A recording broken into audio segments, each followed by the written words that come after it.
اعوذ باللہ من الشیطان اللعین الرجیم بسم اللہ الرحمن الرحیم الحمد للہ وکفا وسلام علی عبادہ الذین اصطفیٰ. درود بھیجو.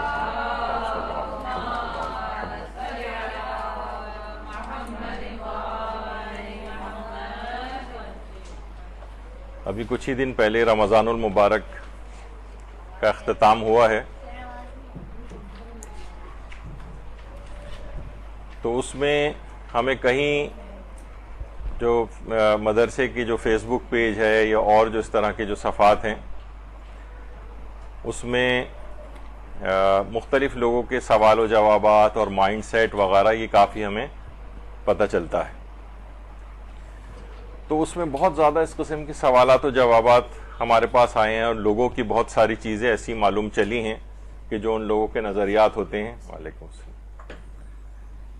تو اس میں ایک یہ بھی چیز ہے کہ لوگوں کے دماغ میں ایک ٹرینڈ جو ہے وہ ڈیولپ ہو رہا ہے کہ قرآن کی فقط تلاوت کرنا جو ہے نا ایک بیکار اور بے فائدہ چیز ہے. یعنی جب تک ہم قرآن کو تفکر نہ کریں، قرآن پہ تدبر نہ کریں، جب تک ہم قرآن پر عمل پیرا نہ ہوں، یہ سب بیکار ہے، زبانی تلاوت کا کوئی فائدہ نہیں. اچھا، جب کسی کا یہ واقعتاً یہ نظریہ بن جائے، اور بہت سے ایسے پریچرز بھی پیدا ہو گئے جو اس طرح کی چیزوں کو پروموٹ کرتے ہیں کہ قرآن کی فقط تلاوت کرنا بالکل بیکار اور بے فائدہ ہے. اچھا، اب دیکھیے بہت سارے جو اور سوالات ابھی میں آپ کے سامنے وہ سوالات رکھ رہا ہوں جو لوگوں کا مائنڈ سیٹ بن گئے. پھر ہم اپنے موضوع پر آتے ہیں. وہ کہتے ہیں قرآن دیکھیے صرف کتاب ہدایت ہے، اس کو کسی اور مقصد کے لیے بھی پڑھنا صحیح نہیں. بیماری کی شفا کے لیے پڑھنا جو ہے، یا رزق کی وسعت کے لیے کوئی سورہ پڑھنا، یا کوئی اس طرح سے. وہ کہتے ہیں نہیں، قرآن کو اللہ نے ہدایت کے لیے نازل کیا ہے، اور قرآن سے صرف فقط ہدایت لینی چاہیے، ان چیزوں کے لیے قرآن نازل نہیں ہوا ہے. اچھا، جب اس کا نظریہ یہ بن جاتا ہے نا، تو پھر وہ اور چیزوں کے لیے پھر قرآن کی تلاوت نہیں کرتا. پھر ہم اس کی تفصیل کے اندر جائیں گے، تو میں بھی صرف ہیڈنگ آپ کو بتا رہا ہوں. یہ دیکھیں، انحراف یہ بڑھتے بڑھتے بہت چیزوں کی طرف پھیلتا چلا جاتا ہے کہ قرآن کو صرف ہدایت کے لیے پڑھنا ہے، اور کسی اور مقصد اور فائدے کے لیے اس کا پڑھنا جائز نہیں. پھر ایک یہ بھی چیز ڈیولپ ہو رہی ہے جو کہ وہابیت سے ہمارے ہاں اندر آ رہی ہے کہ مرحومین کے لیے تلاوت قرآن کرنا عبث اور بے فائدہ ہے.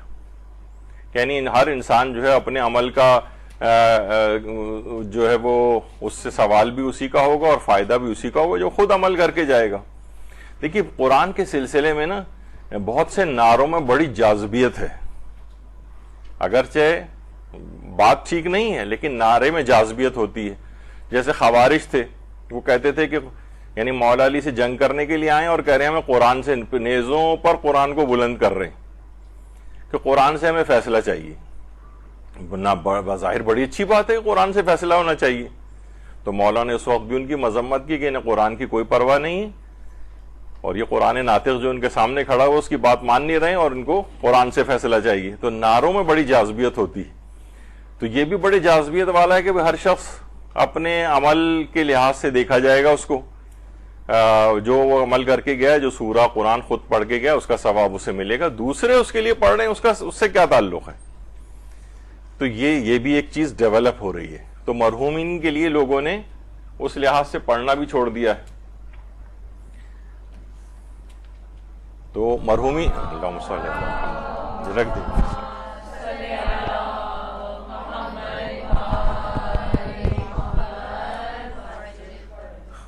تو جس کا واقعتاً یہ والا دماغ بن جائے، وہ اپنے مرحومین کے لیے بھی نہیں پڑھے گا، اس کو نہ سورہ فاتحہ پڑھے گا، اور یہ نوجوانوں کے اندر ڈیولپ ہو رہا ہے. اور اس کے پیچھے بھی خاص پریچرز ہیں جو اس بات کو پروموٹ کر رہے ہیں. قرآن کو خود سمجھنا چاہیے، تفاسیر پڑھنے کی یا مولویوں کے پاس جانے کی کوئی ضرورت نہیں. قرآن کو اللہ نے آسان کر کے نازل کیا ہے، اور قرآن کی آیات بھی پیش کی جاتی ہیں. ہر شخص خود پڑھے اور سمجھے. تو خود اچھا، اس کے اندر کچھ چیزیں کسی حد تک ٹھیک ہیں، کس حد تک غلط ہیں. یہ جب ہم ذرا ان موضوعات پہ تفصیل سے گفتگو کریں گے تو آپ کے سامنے چیزیں کلیئر ہوں گی. کیونکہ ابھی رمضان ختم ہوا ہے، لوگ تلاوت قرآن سے فارغ ہوئے ہیں، اور یہ والی چیزیں یہ ہمیں پتہ چلا کہ تو معاشرے کے اندر بہت زیادہ دماغوں میں راسخ ہوتی جا رہی ہیں. قرآن کو خود سمجھنا چاہیے بھائی، نہ تفاسیر پڑھنے کی کوئی ضرورت ہے، نہ مولویوں کے پاس جانے کی ضرورت ہے، یعنی کسی سے پڑھنے کی ضرورت نہیں. یہ ایک ٹرینڈ ہے. پھر کچھ لوگ یہ ہے کہ بھائی ہمیں تو عربی پڑھنی آتی نہیں، تو بس ہمیں تو ہدایت لینی ہے نا اور اس کا فائدہ لینا ہے، تو ہم ترجمہ قرآن پڑھ لیتے ہیں، تو وہی تلاوت کا ہی ثواب ہمیں مل جائے گا. اس کی بھی تفصیل سے ہم انشاءاللہ اگر موقع ملا تو اس کو آگے بیان کریں گے کہ کیا فقط یعنی ترجمہ پڑھنے سے تلاوت قرآن کا ثواب یہ ملتا ہے یا نہیں ملتا ہے، کیونکہ ترجمہ پڑھنا ایک الگ چیز ہے، تلاوت قرآن کرنا یہ الگ چیز ہے. اچھا، پھر یہ کہ بھئی یہ جو تیزی کے ساتھ اب رمضان میں قرآن پہ قرآن ختم کیے چلے جا رہے ہیں اور کثرت کے ساتھ بہت تلاوت کر رہے ہیں، اس کی کیا ضرورت ہے؟ ایک قرآن بھی، ایک آیت بھی انسان سمجھ کے پڑھ لے تو کافی.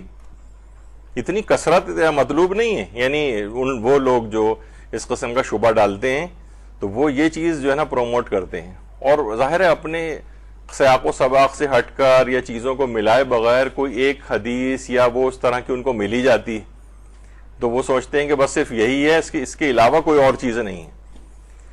تو کبھی کبھار یہ بھی ہوتا ہے کہ کثرت تلاوت بھی مطلوب ہے، یعنی خود رمضان المبارک میں کثرت تلاوت مطلوب ہے. ابھی آگے چل کر اس کا بھی ہم ذکر کریں گے. تو یہ دماغ میں ہو گیا کہ نہیں، کثرت کی کوئی ضرورت نہیں، ایک آیت یا چاند آیات بھی پڑھ لی جائیں اور اس میں ہی تفکر و تدبر کر لیا جائے تو کافی ہے. یہ ایک انحراف ہے قرآن کے سلسلے میں. پھر کچھ لوگوں کا یہ کہ ختم قرآن کرنے کی کوئی شرعی حیثیت نہیں. یہ آج تو موضوع نہیں آ پائے گا کیونکہ یہ ذرا بڑا موضوع ہے، انشاءاللہ یہ آدھے پونے گھنٹے تک یا شاید اس سے بھی زیادہ اس کو کور ہم کریں گے کہ ختم قرآن کرنے کی شریعت میں کیا حیثیت ہے. وہ کہتے ہیں نہیں، اس کی کوئی ضرورت نہیں ہے کہ آپ لوگوں کو اس میں لگا رہے ہیں، ایک قرآن ختم کر رہے ہیں، 2 قرآن ختم کر رہے ہیں، 3 قرآن ختم کر رہے ہیں، اس کی کوئی ضرورت نہیں. ختم قرآن کی شرعاً کوئی حیثیت نہیں ہے ان کے نزدیک. یہ میں کسی اور کی باتیں نہیں بتا رہا ہوں آپ کو، وہابی یا اور دیگر افکار کی، یہ ہمارے ہاں شیعت کے اندر چیزیں جو ہے نا وہ آ گئیں. پھر کچھ یہ بھی غیروں کی طرف سے بھی ہوتا ہے کہ بھئی حفظ قرآن کی بھی کوئی خاص اہمیت نہیں، رٹے مارنے کی کیا ضرورت ہے. یہی وجہ ہے کہ وہ کہتے ہیں کہ ہمارے ہاں علماء اور مجتہدین میں کہاں حافظان قرآن ہوتے ہیں. اگر اس میں کوئی بات ہوتی اس کے اندر ایسی تو ہمارے علماء اور مجتہدین بھی حافظ قرآن ہوتے ہیں. اس کا مطلب ہے کہ اس کی کوئی اہمیت نہیں. یہ تو پورا ایک ایسا موضوع ہے، آج میں سوچ کے آیا تھا لیکن ذرا تھوڑا تاخیر سے درس شروع ہوا، یہ نہیں آ پائے گا موضوع کہ آدھے پونے گھنٹے کا کم سے کم یہی ہے جس کے اندر ہم وہ فہرست بھی آپ کے سامنے پیش کریں گے کہ کون کون سے موجودہ زمانے میں حافظ قرآن ہے اور جو پہلے رہ چکے ہیں. تفصیل اس کے اندر آئے گی. لیکن ایسا نہیں کہ حفظ قرآن کی کوئی اہمیت ہی نہیں. لوگ کہتے ہیں کہ کیا رٹو طوطے کی طرح سے مثلا صرف قرآن کو رٹ لیا جائے اور بس اس کو سمجھنا چاہیے، ایک آیت بھی سمجھ لیں تو کافی ہے، رٹے مارنے کی ضرورت نہیں. تو یہ ایک انحراف اس سلسلے میں آ رہا ہے. ایک کچھ جگہوں سے یہ بھی ہونے لگا ہے کہ جناب مجتہدین جو بغیر قرآن پڑھے مجتہد بن جاتے ہیں. ان کی زندگیوں میں نہ ہمارے حوزہ ہے علمیہ میں قرآن ہے معاذ اللہ، اور نہ ہی مجتہدین جو ہے قرآن کے اوپر کوئی محنت کرتے ہیں. بس یہ فقہی مسائل وغیرہ، نجاسات مطہرات وغیرہ کے اندر لگے رہتے ہیں. باقی قرآن سے ان سے کوئی دلچسپی نہیں. انشاءاللہ اس موضوع پہ بھی، اس جو اعتراض ہے، شبہ ہے، اس پہ بھی ہم بات کریں گے.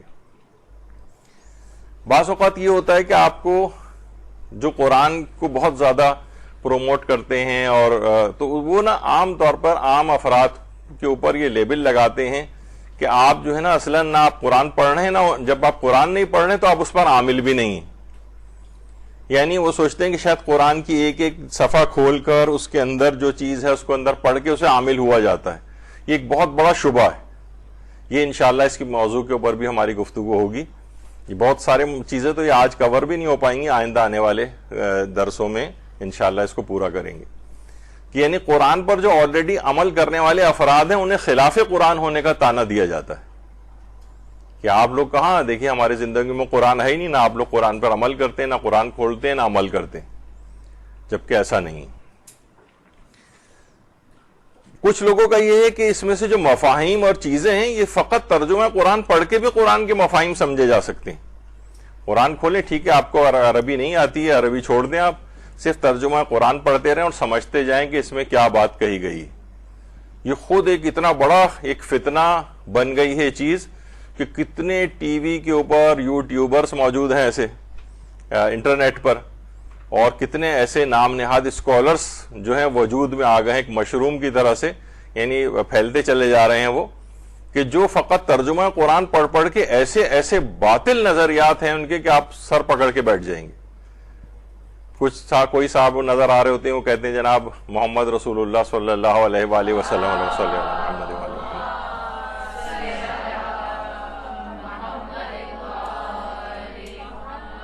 کہ وہ جو مدینے میں اس نام کے مدفون ہیں وہ کوئی اور ہیں، اور جو قرآن جن کا ذکر کر رہا ہوتا ہے وہ کوئی اور ہے.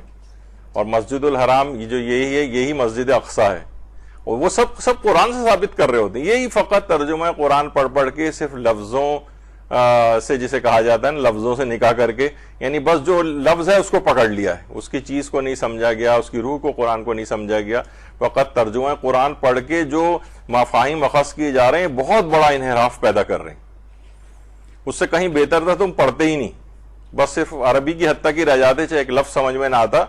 لیکن یہ جو تم نے اپنے غلط عقائد اور نظریات بنا لیے ہیں پورے فرقے، اور آپ کو پتہ ہے کہ بہرحال ہوتا ہی ہے اس کے اندر کہ وہ جو ہٹلر بھی کہتا تھا نا کہ لوگ بڑے جھوٹ کو آسانی کے ساتھ قبول کر لیتے ہیں بنسبت چھوٹے جھوٹ کے. اب آپ دیکھیں یہ سب بھی جو فالوورز ہیں ان کے ٹی وی اور اس کے اوپر آپ انٹرنیٹ پہ دیکھیں، بڑے بڑے فین فالوئنگ ہے ان کی، ملینز کے اندر ہے، اور لوگ واہ واہ سبحان اللہ ان کو نیچے لکھ رہے ہوتے ہیں، جبکہ مکمل طور پہ باطل نظریات ہیں. تو فقط ترجمہ قرآن پڑھ کے جو ایک فتنہ ہے یہ، اس پہ ہم انشاءاللہ گفتگو کریں گے.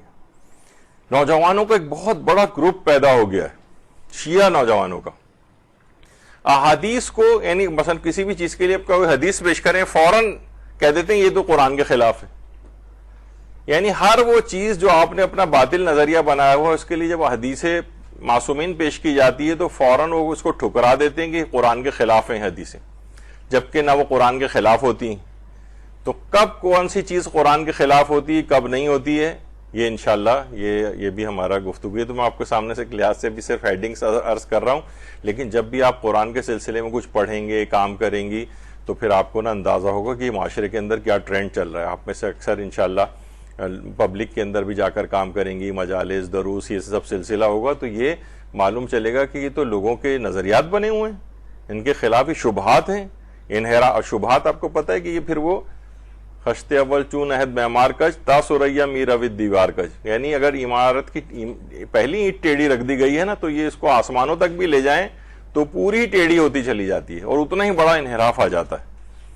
تو ان کو ہمیشہ چھوڑ نہیں دینا چاہیے، ان کو ایڈریس کرنا چاہیے، شبہات کو زائل کرنا چاہیے. تو احادیث کو خلاف قرآن سمجھ کر ٹھکرا دینے کا فتنہ، ایک بہت بڑا فتنہ ڈیولپ ہو گیا ہے. اچھا، فقہ و عقائد میں قرآن کے ظاہری معنوں سے استنباط کرنا. مثلا کیا ہے کہ مسئلہ توسل یا اولیاء خدا سے مدد مانگنا، فوراً وہ قرآن کی آیت پیش کر دے گا ایاک نعبد و ایاک نستعین، تیری عبادت کرتے ہیں، تجھی سے مدد چاہتے ہیں. اس کا مطلب یا علی مدد کہنا بدعت ہے مثلا، یا معصومین سے مدد مانگنا جو ہے وہ بدعت ہے. تو کیا ہے، اس نے قرآن کے ظاہری معنوں سے ایک چیز کا استنباط کیا. فقہی احکام کے اندر بھی ہونے لگا ہے کہ دیکھیے جب قرآن میں فلاں چیز کو کہہ دی گئی ہے تو بس پھر اس کو ہمیں ماننا چاہیے. وہ اب اس متعلق کیا کیا احادیث آئی ہیں، کیا نہیں ہے، بڑی تفصیلی بحث ہوتی ہے. تو لوگ فقہ میں بھی دخل دینے لگے ہیں، عقائد میں بھی قرآن کی آیات کے ظاہری معنوں سے استنباط کر کے غلط نظریات اور عقائد بنا رہے ہیں. تو یہ بھی بہت خطرناک ایک طریقہ کار ہے. اس سے آپ ان تمام احادیث کا آپ کو انکار کرنا پڑتا ہے. اس کا مطلب قرآن کی چیز کو آپ نے سمجھا ہی نہیں. اچھا، ایک اور چیز ہے تفسیر قرآن سے معصومین کو مائنس کر دینا. آپ بہت سارے افراد ایسے دیکھیں گی، یوٹیوب کے اوپر دیکھیں، ادھر ادھر آپ سنیں، جو قرآن کے سلسلے میں گفتگو کر رہے ہیں. وہ اس میں خاص ایک چیز ہوگی، ابھی تو ہم اپنے مومنین کے اعتبار سے بات کر رہے ہیں، کہ وہ تفسیر قرآن بیان ہو رہی ہوگی لیکن معصومین کی احادیث کا کوئی تذکرہ نہیں ہوگا کہ معصومین نے اس حدیث کے متعلق، اس آیت کے متعلق کیا تفسیر بیان کی.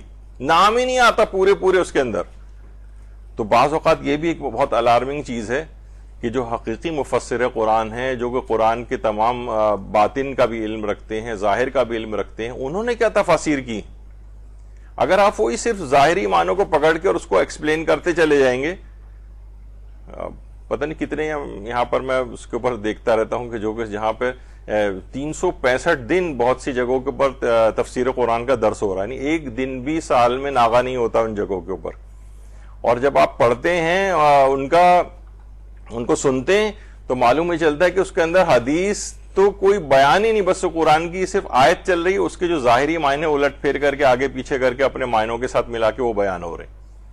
یہ خود ایک بہت بڑا فتنہ ہے. آپ اگر کوئی بھی اس قسم کی تفسیر قرآن بیان کرے جس میں سے معصومین مائنس ہوں، آپ سمجھ جائیں کہ یہاں پہ گڑبڑ ہے.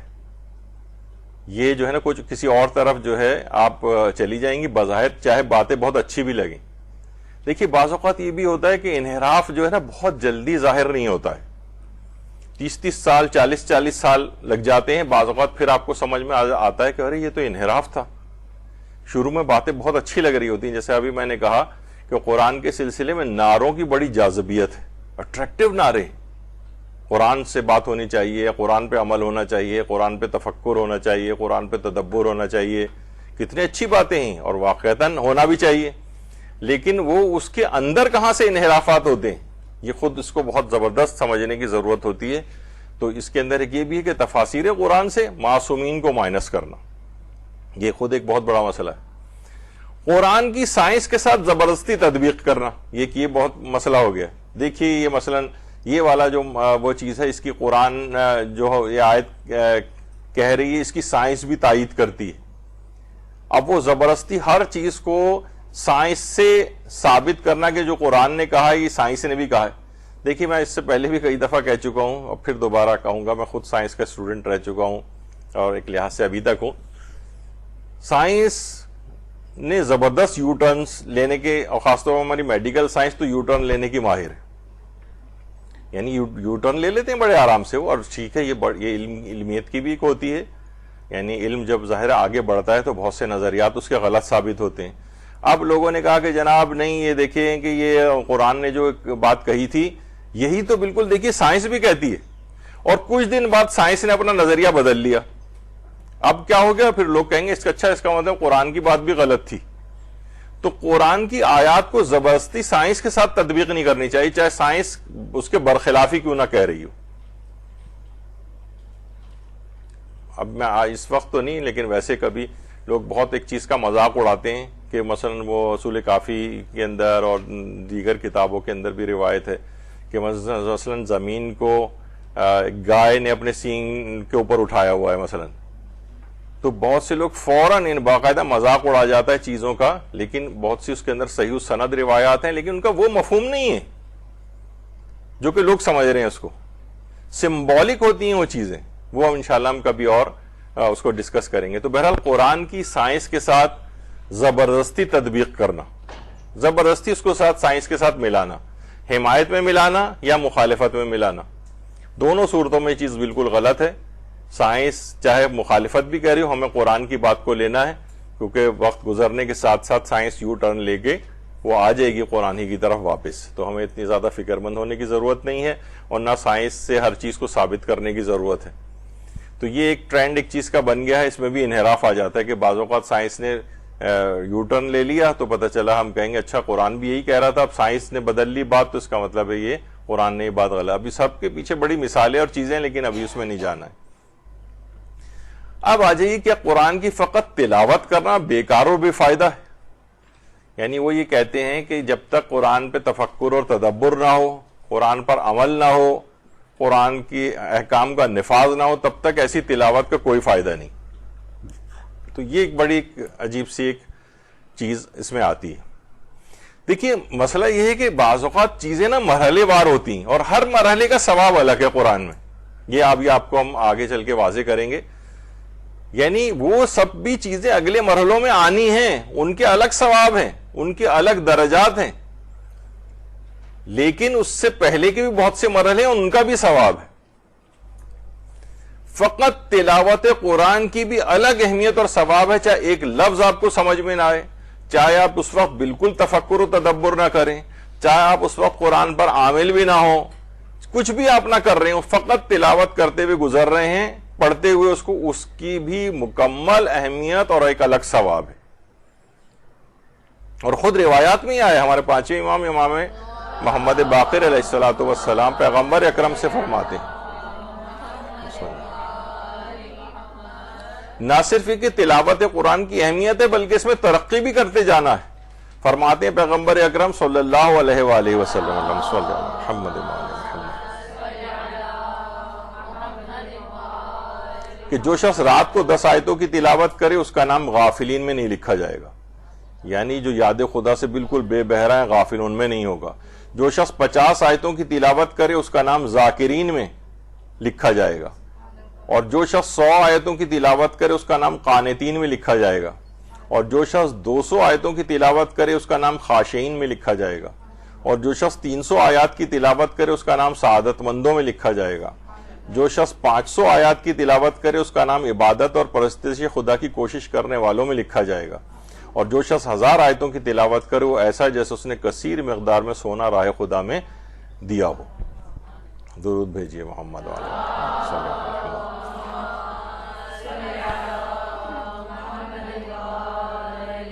اب مثلا یہ جو آپ پڑھتے ہوئے جا رہی ہیں 10 سے لے کر اور 1000 آیات تک کے جو لیول بتائے گئے اور ہر لیول دوسرے سے بڑا ہے، تو یہ اگر 1000 آیتوں پہ کہ تفکر و تدبر اور جو عمل کرتے ہوئے ایک رات کے اندر اس کو پڑھے گا نہیں، یہ فقط تلاوت کی بات ہو رہی ہے، بس صرف لفظی طور پر تلاوت قرآن کرتے ہوئے جانا اس طرح سے، اور یہاں تک کہ یہ پورا اب ہر شخص اپنے ہمت، اپنے شوق، اپنے جذبے اور کتنا وقت وہ اس کے لیے دین کے لیے صرف کرتا ہے۔ ہمارے ہاں تو اب اس قسم کا ٹرینڈ ہو گیا ہے نا کہ وہ لاہو لائیو میں خاص طور پہ نماز مغرب اور عشاء کے بعد باقاعدہ بہت سی روایات میں تو ہے کہ فرشتے چند موقع پہ جو ہنستے ہیں، ان میں سے ایک موقع یہ بھی ہے کہ جب نماز عشاء بھی وہ پڑھ لیتا ہے تو وہ، اور اس کے بعد پھر وہ لاہو لائیو والی چیزوں میں مشغول ہو جاتا ہے، وہی پھر دیکھ رہا ہے، وہی ٹی وی ڈرامے گیم شوز فلاں اور یہ سب چیزیں، تو فرشتے اس کے اوپر ہنستے ہیں کہ شخص پورے دن میں بھی تو لاہو لائیو کے اندر گرفتار رہا، اب نماز عشاء پڑھنے کے بعد تو پھر اسی کے اندر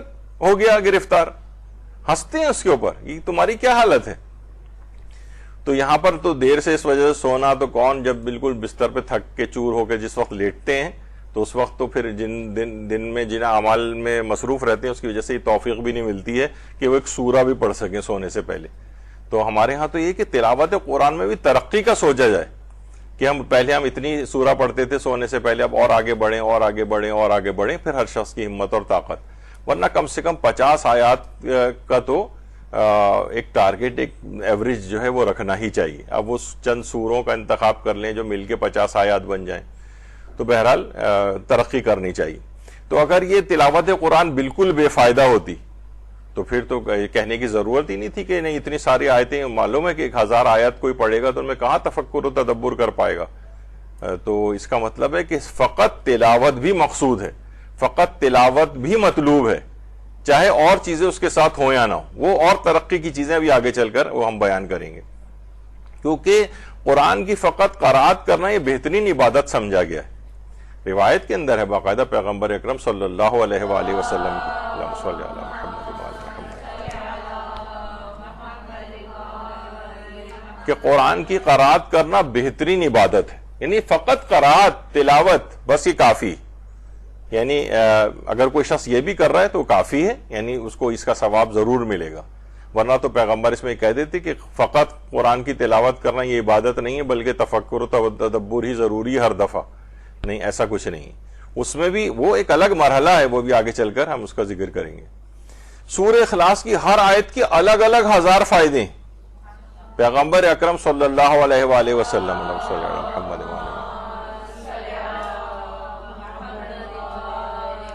کہ جو شخص سورہ اخلاص پڑھے اللہ اس پر 1000 رحمت کی نظر ڈالتا ہے پہلی آیت کے بدلے میں، اور دوسری آیت کے اجر میں اس کی 1000 دعاؤں کو قبول کرتا ہے، اور جب اس کی تیسری آیت پڑھتا ہے تو اس کے 1000 سوالات کو پورے کرتا ہے، اور چوتھی آیت کے بدلے میں اس کی 1000 ایسی حاجتیں برلاتا ہے جو بہتر ہوں دنیا اور آخرت میں۔ یعنی صرف سورہ قل هو اللہ احد کی جو آیات ہیں ہر آیت کے الگ الگ 1000 فائدے، فقط تلاوت کے جو شخص سورہ اخلاص پڑھے اس کے اندر کوئی الگ سے چیز اس میں نہیں ڈالی گئی ہے کہ جب تک مکمل تفکر و تدبر کے ساتھ نہ پڑھے، جب تک اس کے اوپر عامل نہ ہو، ایسا کچھ نہیں، فقط تلاوت ہی کا یہ ثواب ہے، اور پھر وہ ایڈیشن ہوتا جائے گا، وہ آگے چل کر آئے گا کہ مزید اگر مراحل ساتھ میں ہوں۔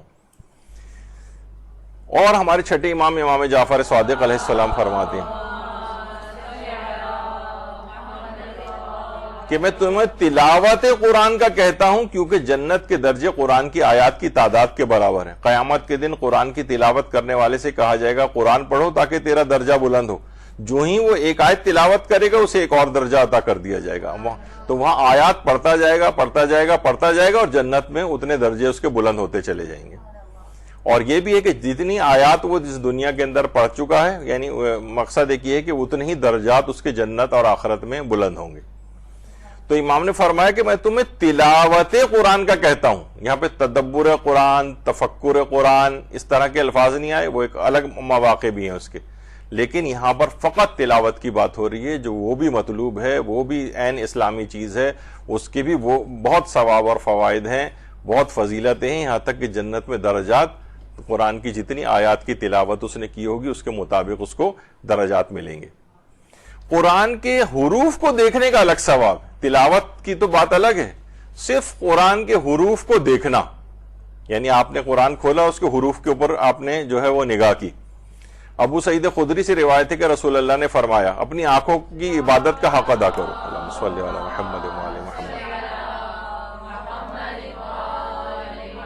اپنی آنکھوں کی عبادت کا حق ادا کرو۔ لوگوں نے پوچھا یا رسول اللہ آنکھوں کی عبادت کا حق کیا ہے؟ آپ نے فرمایا قرآن مجید میں نگاہ کرنا، یعنی اسے دیکھ کر پڑھنا اور اس میں غور و فکر کرنا، اس کے عجائبات کے ذکر کے وقت عبرت حاصل کرنا۔ یہ آگے کے درجات بھی بتائے گئے، لیکن پہلا درجہ کیا ہے؟ یعنی اس میں قرآن کی صرف اس کے اوپر نگاہ کی جائے، یعنی اس کو دیکھ کر اگر پڑھا جائے تو فقط اس کا بھی ایک الگ ثواب ہے، یعنی تلاوت کا بھی ثواب ملے گا اور قرآن کے حروف پر نگاہ کرنے کا بھی ثواب ملے گا۔ بہت سے سورے ہمیں زبانی یاد ہوتے ہیں تو ہم ویسے پڑھتے ہیں، لیکن وہی اگر دیکھ کر پڑھیں گے تو ثواب اور بڑھ جائے گا۔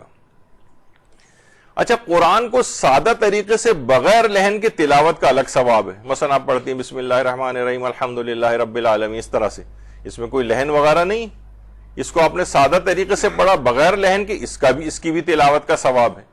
یعنی میں اس طور پہ ہم چیزیں بیان کر رہے ہیں کہ دیکھنے کا الگ ثواب ہے، بغیر لحن کی تلاوت کا الگ ثواب ہے، اور اسی طریقے سے قرآن کو خوش الحانی سے لحن کے ساتھ تلاوت کا الگ ثواب ہے۔ اب بہت اچھی آواز بنا کے، جس طریقے سے عام طور پر قاری حضرات پڑھتے ہیں، اور خوشنما آواز کے اندر قرآن پڑھنا، اس کا ثواب اور بڑھ جائے گا، کیونکہ روایت میں پیغمبر اکرم صلی اللہ علیہ وآلہ وسلم فرماتے ہیں اللہم صلی علی محمد وعلی محمد، کہ اپنی آواز سے قرآن کو زینت دو، کیونکہ اچھی آواز حسن قرآن کو زیادہ کرتی۔ یعنی اس کا مطلب ہے کہ اچھی آواز کے ساتھ اگر کیا جائے تو مزید فضیلت کی بات ہے، مزید ثواب کی بات ہے۔ یعنی اب دیکھیے درجات اور لیولز جو ہیں یہ الگ الگ ہوتے جا رہے ہیں، کوئی ایک کو پکڑ کے آپ یہ نہیں کہہ سکتے کہ باقی سارے بیکار ہو گئے۔ اور یہ بھی فرمایا کہ قرآن کو اپنی آوازوں کے ساتھ حسن عطا کرو، کیونکہ اچھی آواز ہی قرآن کے حسن میں اضافہ کر سکتی ہے۔ اور یہ بھی پیغمبر اکرم صلی اللہ علیہ وآلہ وسلم نے فرمایا اللہم صلی علی محمد وعلی محمد، کہ اللہ نے ہمیشہ اچھی آواز والے کو ہی نبی بنا کر بھیجا ہے۔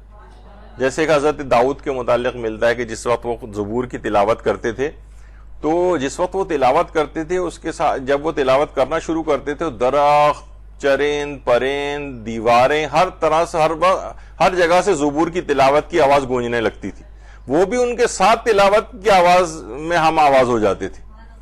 تو بہرحال یہ ہے کہ اچھی آواز کے ساتھ تلاوت کرنا، اس کا الگ ثواب ہے خوش الحانی کے ساتھ، اور یہ حسن قرآن کو جو ہے اور بڑھاتی ہے، تو یہ اور ثواب میں بھی اضافہ ہوتا ہے، فضیلتوں میں بھی اضافہ ہوتا ہے۔ اور جس وقت امام زین العابدین علیہ السلام قرآن کی تلاوت کرتے تھے، اللہ صلی علی محمد،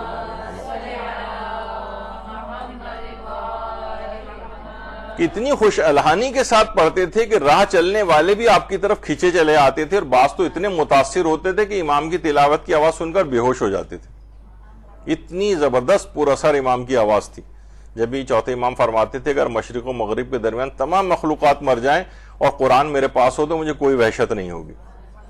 تو قرآن کی ایک بڑی، اب یہ کیا ہے، صرف قرآن کی تلاوت، امام اس وقت تفکر و تدبر یا اس کے اسرار و رموز کا درس نہیں دے رہے ہوتے تھے، فقط تلاوت کر رہے ہوتے تھے، تو اتنی پر اثر ان کی آواز ہوتی تھی کہ لوگ کھینچے چلے آتے تھے، رک کر سننے لگتے تھے راہ چلتے لوگ، اور اتنے متاثر بعض اوقات ہوتے تھے کہ بے ہوش تک ہو جاتے تھے سن کر۔ اچھا، اب قرآن مجید کے ترجمے کو پڑھنے کا ایک الگ ثواب ہے، اس سے تلاوت قرآن کا تو ثواب نہیں ملتا، یہ بات یاد رکھ لیں، ترجمہ پڑھنا تلاوت قرآن نہیں ہے، یہ بالکل اس میں سے نکال دینا چاہیے، اس کو ہٹا دینا چاہیے۔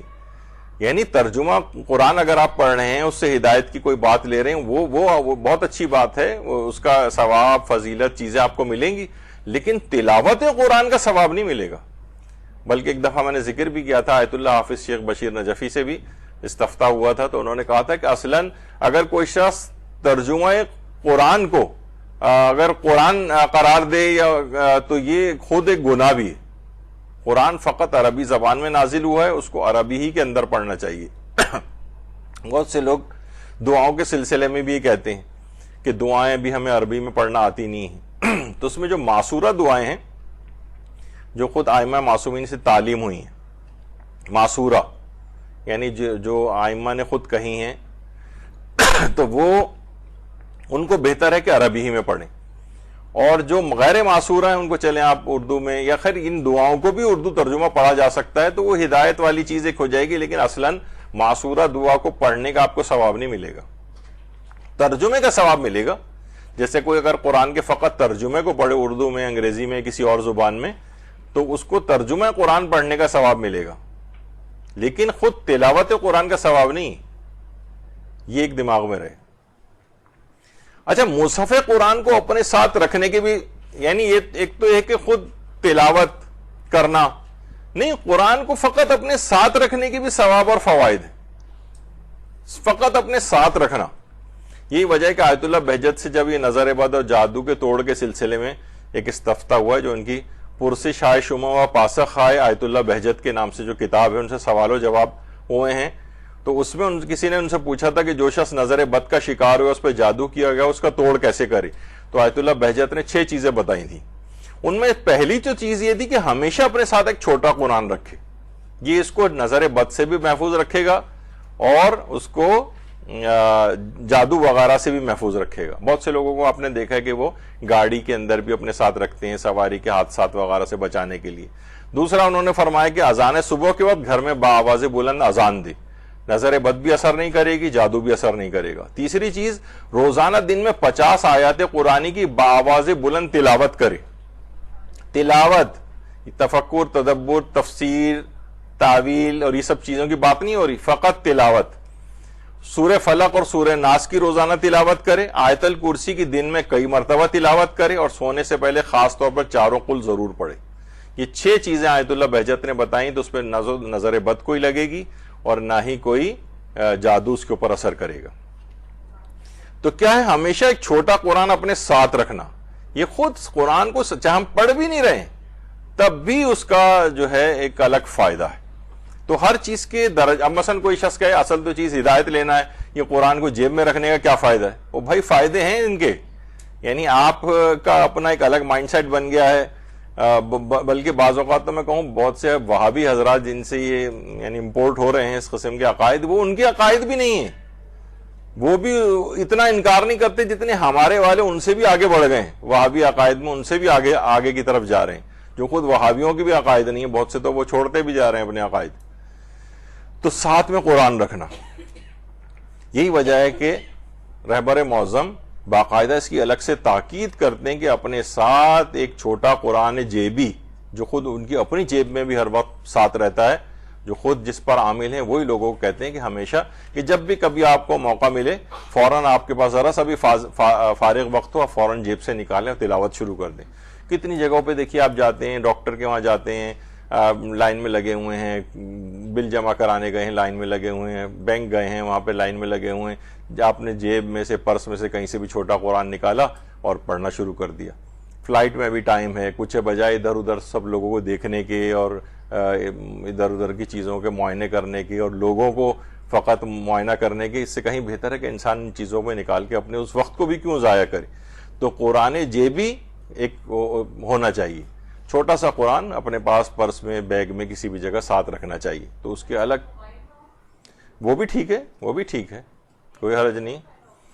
البتہ یہ ضرور ہے، ابھی آگے چل کر ہم اس کا ذکر کریں گے کہ مصحف کی ایک الگ تاکید ہے. اصلاً جو ہے ابھی آگے چل کر اس کا عمل قرآن کے سلسلے میں ایک سوال ابھی آگے چل کر آئے گا، اس میں یہی ذکر ہے، اس سوال کے اندر ہے کہ اگر ہم قرآن موبائل فون کے اندر آلریڈی ہے ہی، تو اگر ہم عمل قرآن کرتے وقت شب قدر میں اپنے موبائل فون کو اپنے سر کے اوپر رکھ لیں تو کافی ہے، کیونکہ اس میں قرآن تو آ گیا نا. تو انہوں نے کہا نہیں، کیونکہ مصحف کے حکم میں نہیں ہے. مصحف بین الدفتین، یعنی یہ جو دو دفتیوں کے بیچ میں، جو دو جلدوں کے بیچ میں جو قرآن ہوتا ہے، اس کی ایک الگ امپورٹنس ہے. دیکھیے آج کل بہت ساری چیزیں کتاب کی ایک الگ امپورٹنس رہے گی ہمیشہ. یہی وجہ ہے کہ یہ جو بھی انٹرنیٹ اور اس طرح کی جو چیزیں ہیں اور کتاب نہیں پڑھتے ہیں تو ان کی معلومات ہمیشہ بہت اچٹتی پچٹتی ہوتی ہیں، اور یہ انحراف کا بھی جلدی شکار ہوتے ہیں. بس یہاں سے کلپ آ گیا، وہاں سے ریلز آ گئیں، وہاں سے شارٹس آ گئے، وہاں سے اس طرح کی چیزیں آ گئیں چند سیکنڈز کی. اس سے کوئی چیز نہیں بنتی جب تک، اور طالب علموں کو یا جن کو معاشرے میں کام کرنا ہے انہیں کتابیں ہی پڑھنی پڑیں گی. اور بہت مشکل ہے کیونکہ اس موبائل فون کے اندر یا لیپ ٹاپ وغیرہ کے اندر کتابیں نہیں پڑھی جا سکتی. ایسے ہی ایک آدھ صفحہ پڑھا جا سکتا ہے، یعنی میرا اپنا، ہم دن و رات اس کے اوپر بیٹھتے ہیں، لیکن اصلاً جو چیز کتاب سے ہے واقعتاً جبھی اس کی امپورٹنس ہے. ورنہ سارے علماء اور مراجع ہر وقت موبائل فون ہاتھوں میں لیے بیٹھے ہوتے، کسی کے پاس بھی نظر نہیں آئے گا. ہمارے استاد محترم تو اپنے پاس موبائل فون ہی نہیں رکھتے سرے سے. تو بہرحال، اور واقعی ہے کہ بہت ساری چیزیں، ورنہ ہر جو آوازیں اس کے اندر نکلتی رہتی ہیں وہ آپ کو ڈسٹریکٹ بھی کرتی ہیں. یعنی آپ کو کہ کنسنٹریشن سے کوئی دعا آپ پڑھنے بیٹھے ہیں، آپ فوراً کچھ بیل بجی آپ اٹھا کے اسکرولنگ شروع کر دیتی ہیں اس کے اوپر، اور کہیں سے کہیں آپ کا دماغ نکل جاتا ہے. تو بہرحال یہ اتنے اچھی چیزیں نہیں ہیں، فائدے اپنی جگہ ہیں لیکن نقصانات زیادہ نظر آ رہے ہیں. اچھا، اب قرآن میں تفکر و تدبر کا ایک الگ سے مزید ثواب ہے. یہ ایک الگ مرحلہ ہے، لیکن اس مرحلے پہ جانے والے یا اس کی تلقین کرنے والوں کے لیے لازم نہیں کہ پچھلے تمام مراحل کو وہ ڈینائی کر دیں. نہیں، وہ بیکار ہیں سارے. اصل تو یہ چیز یہ ہے، اس کی اپنی الگ امپورٹنس ہے. یہاں تک کہ ایک دفعہ امیر المومنین نے لوگوں کے سامنے، اللہم صلی علی محمد و آل محمد، لوگوں کے سامنے حضرت جابر بن عبداللہ انصاری کی تعریف کی. تو کسی نے کہا مولا آپ باب علم ہونے کے باوجود یعنی جابر کی تعریف کر رہے ہیں؟ آپ نے فرمایا تمہیں معلوم نہیں جابر بن عبداللہ انصاری اس آیت کی تفسیر سمجھتے تھے کہ ان الذین فرض علیک القرآن لدارک الی معاد، یعنی بے شک جس نے آپ پر قرآن کا فریضہ عائد کیا ہے وہ آپ کو آپ کی منزل تک ضرور پہنچائے. صرف ایک آیت کی تفسیر وہ سمجھتے تھے. امام نے کہا کہ اور اس کی بڑی جابر کی تعریف کر رہے تھے اس پہ امام.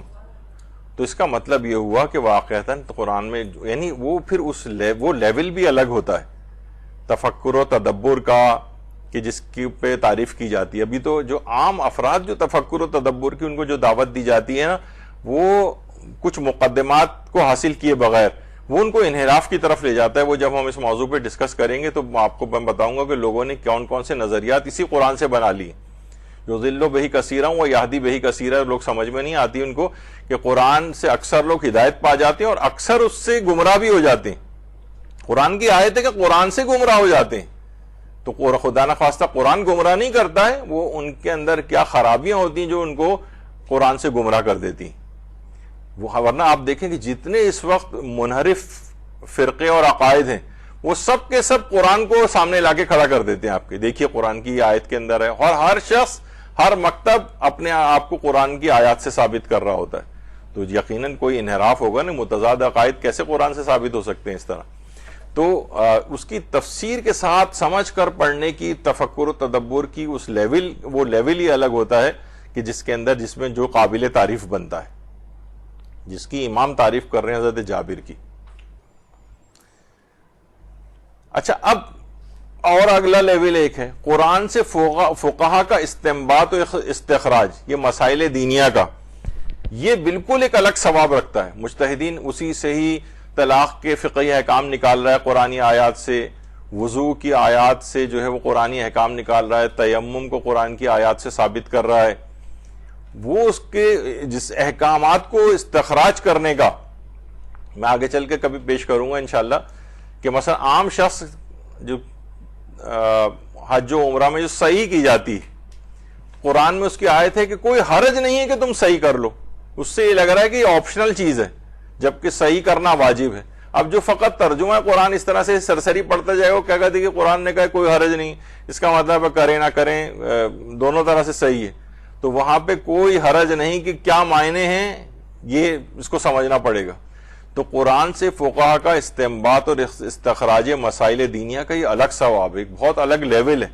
بعض اوقات یہ جو ہمارے فقہا اور مجتہدین پہ اعتراض ہوتے ہیں کہ یہ قرآن سے بالکل آ رہی ہیں، یہ لوگ قرآن کا ان کا کوئی رول نہیں ہے فقہ وغیرہ کے اندر، جبکہ آپ اگر صرف ان کے درس خارج جو انہوں نے کیا تو استدلالی درس خارج کی جو کتابیں ہیں وہ پڑھیں یا ان کے درس خارج کوئی شخص جا کے انٹرنیٹ پہ بھی سنے، تو یعنی اس موضوع پر ممکن ہی نہیں ہے کہ وہ آیت قرآنی کو کھولے بغیر جو ہے نا، بلکہ پہلے وہ بیان کرے گا اس کے بعد احادیث کی طرف جائے گا۔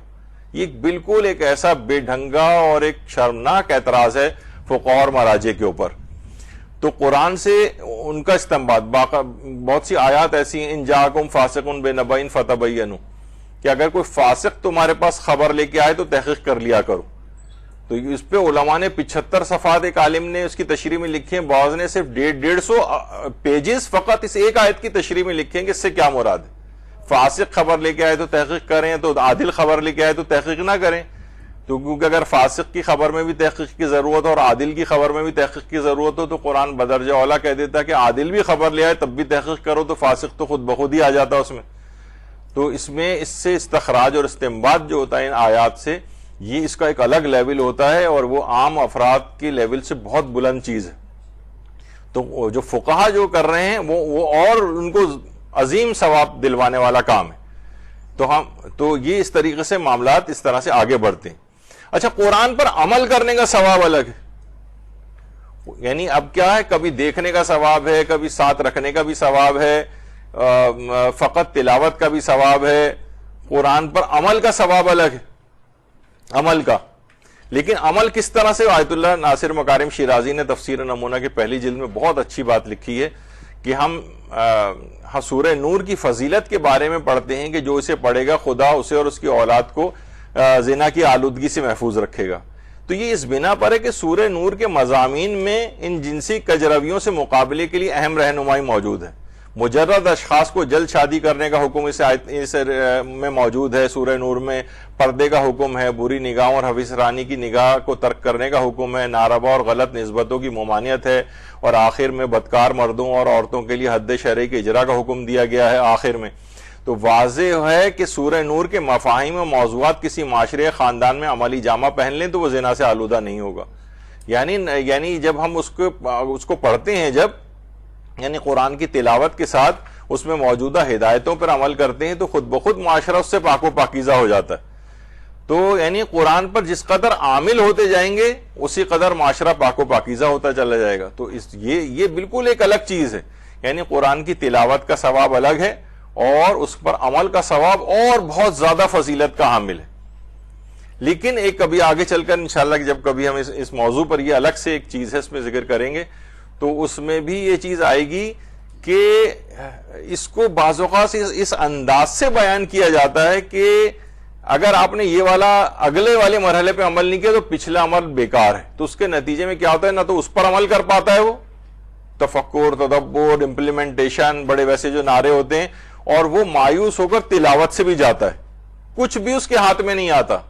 تو بعض اوقات مبلغین کو الفاظ کا چناؤ، یا دیکھیے بہت ساری چیزیں ایسی ہیں کہ پتہ نہیں آپ سے میں نے کلاس میں ذکر کیا تھا یا جو ذاکری کی کلاسز ہو رہی تھی کہ کسی بھی بعض اوقات آپ تیاری کر کے جاتی ہیں، کسی مستحب عمل کی اس قدر فضیلتیں بیان کر دیتی ہیں کہ وہ لگتا ہے کہ یہ چیز تو واجب ہے۔ کسی مکروہ کام کی اس قدر مذمت ہو جاتی ہے کہ لوگ کہتے ہیں یہ تو حرام ہے، جیسے کالا جوتا پہننا مثلا۔ اس پہ کیوں ہمارے ہاں ہے کہ جناب کالا جوتا پہ بزرگ، اب تو خیر بہت چلیں پھر بھی رائج ہو گیا ہے، ورنہ کالے جوتے کی اتنی مذمت تھی کہ لوگ کہتے تھے کہ کالا جوتا نہیں ہونا چاہیے، خواہ چوری کا جوتا ہو مثلا۔ یا ایک ابھی تک تھا، اب آپ دیکھیں جو معاشرے کے اندر رائج چیزیں ہوتی ہیں، جانماز اگر کھلی ہوئی ہو تو فوراً اسے کونا لا کے موڑا جاتا ہے شیطان نماز نہ پڑھ لے، جبکہ میں نے بتایا تھا ذیشان درجہ وادی صاحب کہتے ہیں اچھی بات ہے نماز پڑھ لے تو کیا حرج ہے۔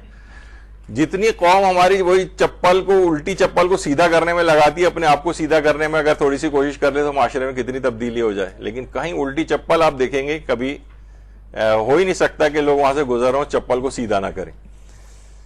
تو بہرحال جو چیزیں بہت اس طرح سے رائج ہو جاتی ہیں معاشرے کے اندر، تو ایسی اتنی تبلیغ اس طرح سے نہیں کرنی چاہیے کہ جناب وہ پھر تو یعنی مستحب چیز کو بھی واجب سمجھ لیا جائے اور مکروہ چیز کو حرام کی طرح سے سمجھ لیا جائے۔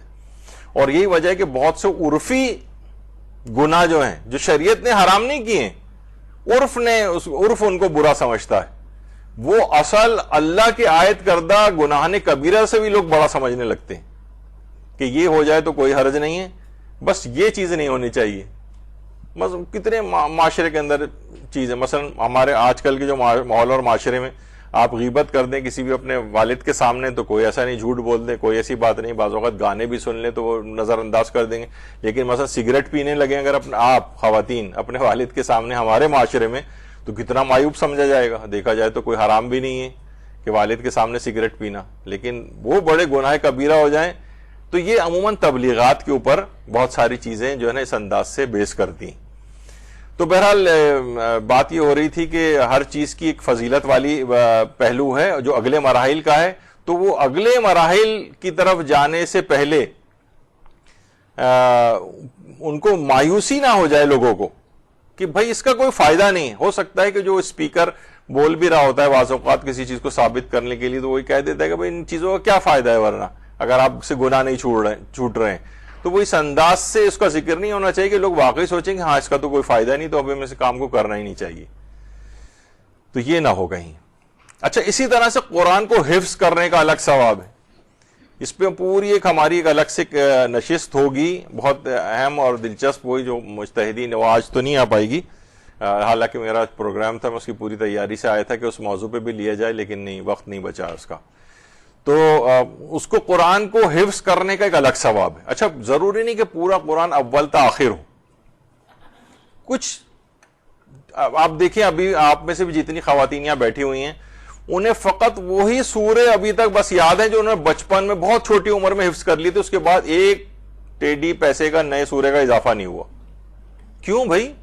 یہ تو بہت ابھی میں آگے چل کے پیش کروں گا، علماء 70-80 سالوں کی عمر تک میں جو ہے نا انہوں نے حفظ قرآن کیا ہے، تو کیا وجہ ہے کہ بس وہ آپ کو بچپنے میں جو رٹوا دیے گئے تھے، یاد کر دیے گئے تھے، اس کے بعد سے آپ نے ایک سورہ بھی حفظ نہیں کیا، چھوٹا سورہ بھی حفظ نہیں کیا اس کے بعد کوئی، بس جو بچپن میں یاد ہو گئے تھے۔ یہ بہت غلط ٹرینڈ ہے۔ بہرحال قرآن کو حفظ کرنے کا یہ ایک الگ ثواب ہے، بلکہ ہم آگے چل کے اس کی تفصیل جب آئے گی تو ہم چھٹے امام جعفر صادق علیہ السلام کی روایت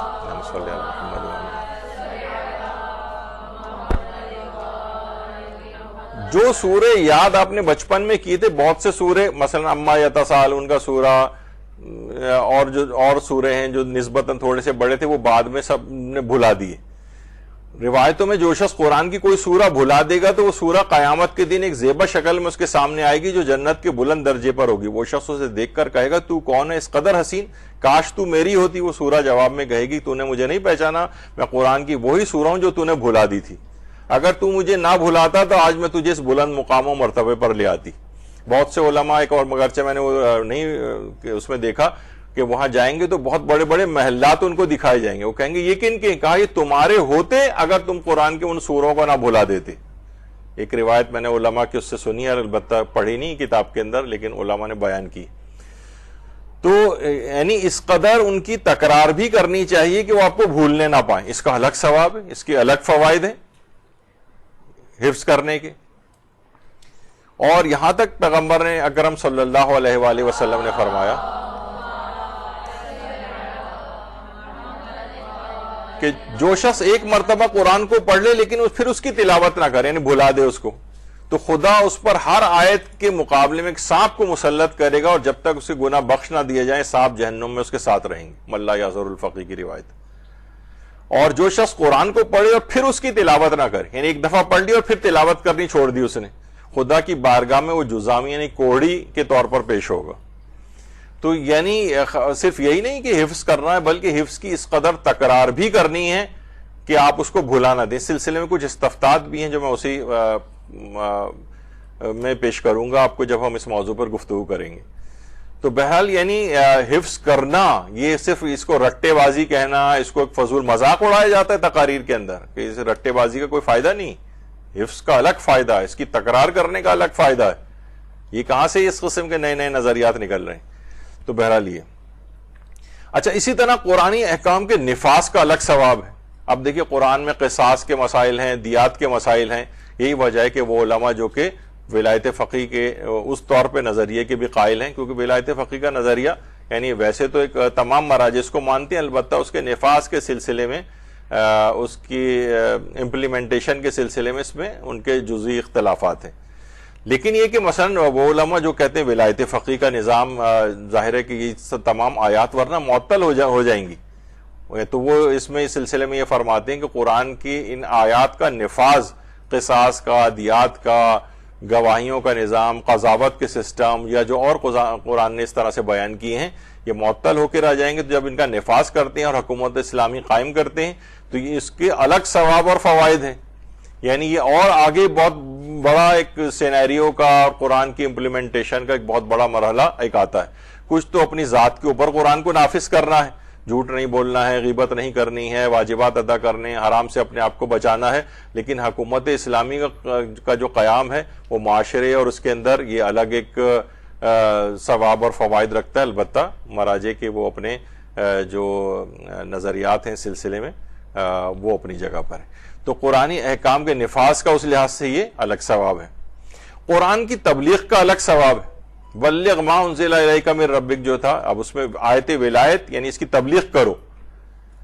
تو قرآنی احکام کی تبلیغ کرنا، اس کے الگ ثواب اور فوائد ہیں. اب آپ یہ نہیں کہہ سکتے کہ بھئی جو تبلیغ کر رہا، اصل بات تو یہ ہے، ورنہ نہ تلاوت کا ثواب ہے نہ اس تفکر کا کوئی ثواب ہے جب تک آپ تبلیغ ہی نہیں کریں گے قرآن کی. تو بہت سے لوگ اس قدر قرآن کی تبلیغ کیوں کر رہے ہوتے ہیں کہ باقی سارے مراحل کو وہ پس پش ڈال رہے ہوتے ہیں کہ ان کا کوئی فائدہ نہیں. یہ نہیں ہونا چاہیے. قرآن کی تبلیغ کا ایک الگ ثواب ہے. اچھا، تمام آداب و شرائط کے ساتھ تلاوت قرآن کا الگ ثواب ہے، اور اتنی شرائط کی پابندی آپ نہ کریں. مثلا وضو کے بغیر بھی تلاوت قرآن ہو سکتی ہے.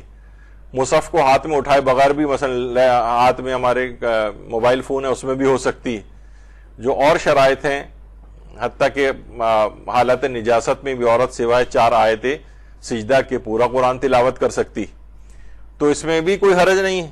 اور وہ جو ایک مسئلہ ہے جو کمپیوٹر یا لیپ ٹاپ یا موبائل فون کی اسکرین کے اوپر جو آیات لکھی آتی ہیں اس کے اوپر بھی انگلی سے اسکرول کر کے ظاہر ہے پیج ہٹانا ہوتا ہے. تو لوگ کہتے ہیں کہ بھئی قرآن کی حروف کو تو بغیر وضو کے اور غسل کے ہاتھ نہیں لگا سکتے، اور عورت مثلا حالت نجاست میں ہے تو وہ پھر کیسے کرے؟ تو اس میں بھی کوئی حرج نہیں، کیونکہ وہ قرآن کے حروف شمار نہیں ہوتے جو اسکرین پہ آ رہے ہوتے ہیں، تو اس کو ہاتھ لگانے میں بھی شرعاً کوئی مسئلہ نہیں ہے تمام فقہا کا.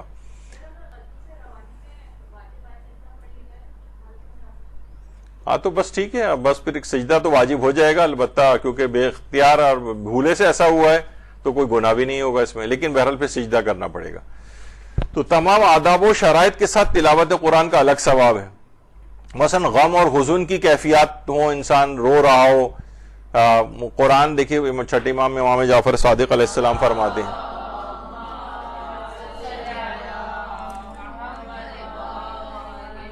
کہ قرآن حزن کے ساتھ نازل کیا گیا ہے، پس آپ بھی حزن کے ساتھ اس کی قرات کریں. یعنی انسان روئے، گڑ گڑائے. روایات میں ملتا ہے کہ جس وقت مثلا آیت عذاب آئیں تو رک کر پروردگار سے ان عذابوں سے امان مانگے. جنت کی تذکرہ نعمتوں کا آئے تو اس وقت رک کر پروردگار سے اس جنت کی ان نعمتوں کا تقاضا کرے، دعا مانگے کہ پروردگار یہ مجھے بھی نصیب فرمانا.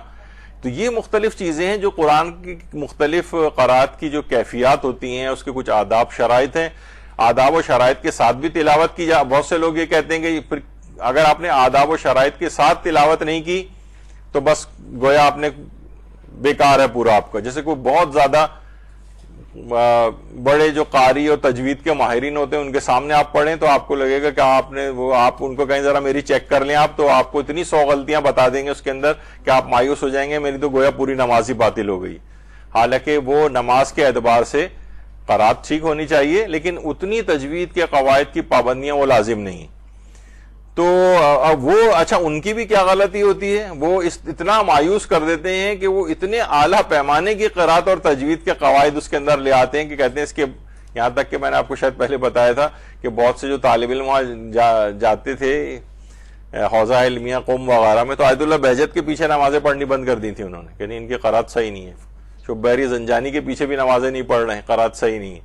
تو ان قرات کی ان چیزوں کی پابندی, وہ نماز میں اکثر قواعد کی پابندی واجب نہیں ہے, بلکہ ایک استفتاء تھا ایک الگ آغا سیستانی کے نزدیک بعض قواعد تو ایسے ہیں کہ ان کی پابندی نماز میں جائز نہیں ہے, وہ چھوڑیں. لیکن البتہ تو بہرحال قرآن میں غم کی کیفیات, یہ جو اور اس طرح کی کیفیات ہوتی ہیں, شرائط اور آداب, اس کے بغیر پڑھیں گے تو بھی تلاوت قرآن کا ثواب ملے گا, اور ان کے ساتھ پڑھیں گے تو اور ثواب بڑھ جائے گا آپ کا. تو اس میں جو لوگ مذمت کریں گے آپ کی کہ بھائی یہ کیا چلتے پھرتے اس طرح سے آپ پڑھ رہے ہیں, تو قرآن کا احترام نہیں ہے.